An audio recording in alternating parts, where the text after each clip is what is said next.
Tindak pidana siber Bareskrim Polri menetapkan Sugi Nur Raharja atau Gus Nur dan Bambang Trimulyono menjadi tersangka ujaran kebencian berdasarkan SARA dan penistaan agama. Alhamdulillah kami dari tim penasihat hukum sudah menyampaikan risalah pledoi dan mudah-mudahan atas kearifan, kebijakan dan tentu saja fakta-fakta persidangan yang ada, hakim bisa memberikan keadilan dan kami berkeyakinan memberikan kepercayaan sepenuhnya kepada majelis hakim untuk memberikan putusan yang seadil-adilnya yang memang sejak awal mengadili perkara ini. Dan untuk itu kepada Bang Aziz Januar dulu untuk menyampaikan pandangannya. Pamit dulu. Ya, terima kasih. Alhamdulillah tadi pledoi sudah disampaikan dan kita harap keadilan akan masih ada di perang di Republik ini. Apalagi jelas kesimpulannya, sederhananya. Yang pertama adalah bahwa tidak pernah ada yang bohong kalau yang benar tidak diungkap. Nah, itu sederhana. Jadi kita tahu sampai sidang hari ini kebenaran itu tidak pernah diungkapkan. Bagaimana kita bisa mengungkapkan kebenaran kalau kebohongan? Bagaimana kita bisa mengatakan suatu bohong kalau kebenaran itu tidak pernah disampaikan, gitu kan? Apa itu maksudnya? Yang disampaikan oleh tim penasihat hukum bahwa ijazah asli dari Pak Jokowi yang dimaksud tidak pernah dimunculkan di persidangan. Kemudian bagaimana bisa Gus Nur dalam hal ini bersama Pak Menteri dikatakan mengatakan berita bohong terkait kebutuhan ijazah baru tersebut. Itu sederhananya dan kami harap kebijaksanaan dari majelis hakim di bulan Ramadan ini semoga majelis hakim tidak mengalami atau tidak masuk ke dalam intervensi yang mengacak-acak kondisi seperti di Republik ini. Semoga memang lembaga peradilan independen kita akan lihat di persidangan ini dan semoga Allah memberikan taufik dan hidayah selalu kepada majelis hakim yang terhormat yang kami muliakan. Terima kasih. Assalamualaikum warahmatullahi wabarakatuh. Ya, mengundurkan diri dari Pak Bambang Tri yang sudah disampaikan oleh teman-teman tim Solo. Tapi tadi kami juga sebagai etika profesi sudah menyerahkan risalah pledoi untuk Pak Bambang Tri dan beliau tadi sudah terima dan mohon Mas Jenal untuk disampaikan. Jadi kita sudah berfoto bersama juga ya. Assalamualaikum warahmatullahi wabarakatuh. Terkait peristiwa yang lalu tentang ya karena memang pada waktu itu yang dipecat adalah saya karena Bapak Menteri merasa bahwa rekan-rekan advokat ataupun penasihat hukum kurang maksimal dalam pembelaan dan ketika saya beri pertanyaan di mana itu justru untuk membuat ringan ataupun bisa terlepas atau mematahkan dari tuduhan-tuduhan jaksa, beliaunya sepertinya tidak berkenan karena merasa beliaunya disudutkan dan kita hanya membela Gus Nur. Namun itu tidak benar karena memang mungkin saja kondisi dari Pak Bambang Tri yang notabene kacau ya, namanya orang ditahan. Akan tetapi dari peristiwa itu semua rekan-rekan sepakat menghormati atau menjaga jiwa korsa. Dari dipecatnya saya, mereka juga ikut mundur semua. Nah, namun demikian kami selaku kuasa hukum yang sejak awal mendampingi membela, kita tetap mempunyai etika, mempunyai perasaan bahwa Pak Bambang Tri sebetulnya dalam kondisi yang labil, cemas, khawatir dan sebagainya. Ya mungkin stres ya karena kondisi seperti itu. Tadi pagi kita sudah konsolidasi, kita sudah bersilaturahmi, saling memaafkan dan menyerahkan pledoi untuk Pak Bambang Tri. Kita tetap membuatkan pledoi untuk Pak Bambang Tri. Masalah itu nanti dipakai dalam melakukan pembelaan di persidangan, ya monggo, kalau tidak itu juga beliau begitu. Tapi di antara kami dengan Pak Bambang Tri sudah terjalin istilahnya hubungan baik atau berdamai, ya berdamai. Jadi tidak ada permasalahan sama sekali.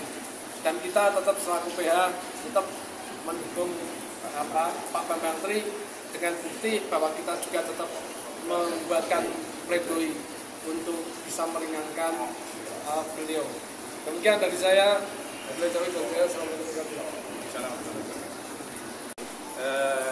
Risalah pledoi tadi pada poinnya kita sudah memberikan satu kesimpulan kepada majelis hakim bahwa Gus Nur, klien kita, Sugi Nur Harja, tidak terbukti secara sah dan meyakinkan melakukan tindak pidana baik dalam dakwaan pertama, dakwaan kedua, ataupun dakwaan ketiga, baik melakukan tindak pidana kabar bohong yang menerbitkan keonaran sebagaimana diatur dalam pasal 14 Undang-Undang Nomor 1 Tahun 1946, yang ini menjadi dasar tuntutan jaksa menuntut klien kami 10 tahun penjara, atau melalui dakwaan yang pasal 14 ayat 2 dan pasal 15 Undang-Undang Nomor 1 Tahun 1946. Itu juga kami urai dan tidak terbukti secara sah dan meyakinkan.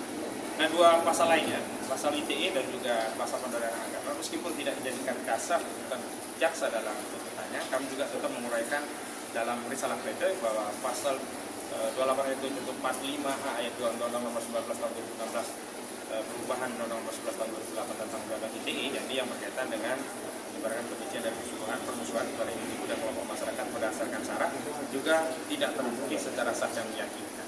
Sederhananya apa? Ya tidak dituntut oleh jaksa dengan pasal itu, berarti tidak terbukti.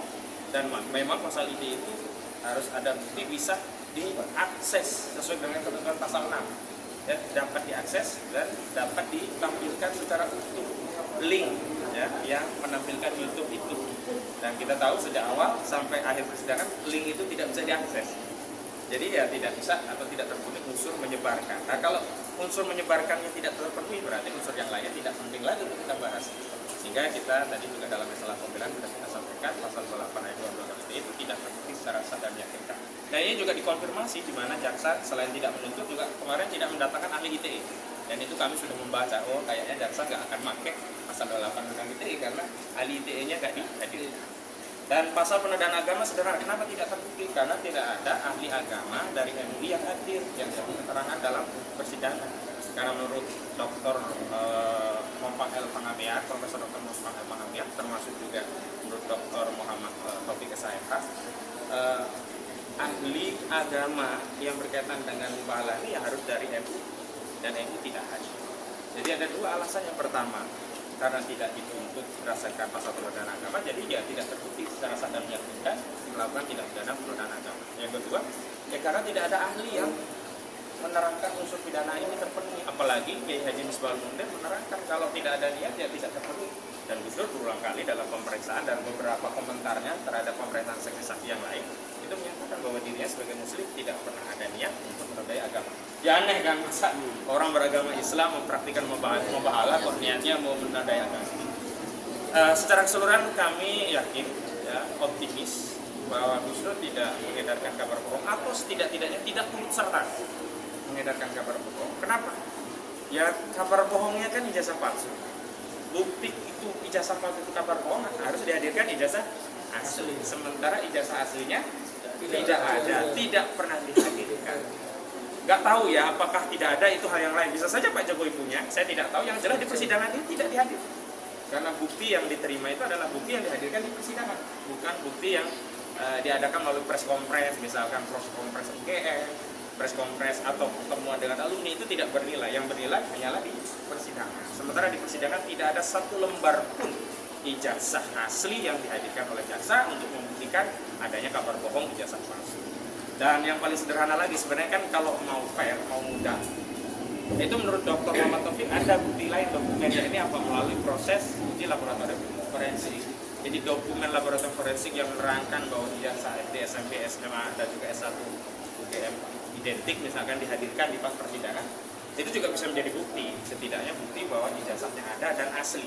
Hari ini kan ijazahnya memang ada kopiannya, tapi aslinya tidak bisa dibuktikan, sehingga kabar bohongnya tidak bisa dibuktikan juga. Sehingga kami berkeyakinan bahwa Gus Dur tidak terbukti secara sah dan meyakinkan mengedarkan kabar bohong tentang ijazah palsu ini, sehingga kami tadi menuntut apa? Ya agar majelis hakim membebaskan Risprah, putusannya bebas atau setidaknya onslah atau lepas dari segala. Dan terakhir kami terima kasih sekali kepada segenap teman media juga umat Islam yang ada di seluruh sekitarnya yang setia membersamai sidang klien kami dari awal hingga hari ini. mohon doanya di bulan Ramadan yang barokah ini agar Allah berikan pertolongan kepada Gusnur dan meluluhkan hati-hati hakim sehingga Allah memberikan kekuatan kepada hakim-hakim ini bisa menegakkan keadilan, karena memang berat sekali sekarang bisa bersikap adil. Bisa jadi niatnya ada tapi ada faktor lain yang sudah menghalangi. Kita doakan agar hakim dimudahkan dalam mengadili perkara itu. Amin ya robbal alamin. Oke, ada yang lain? Cukup ya? Cukup.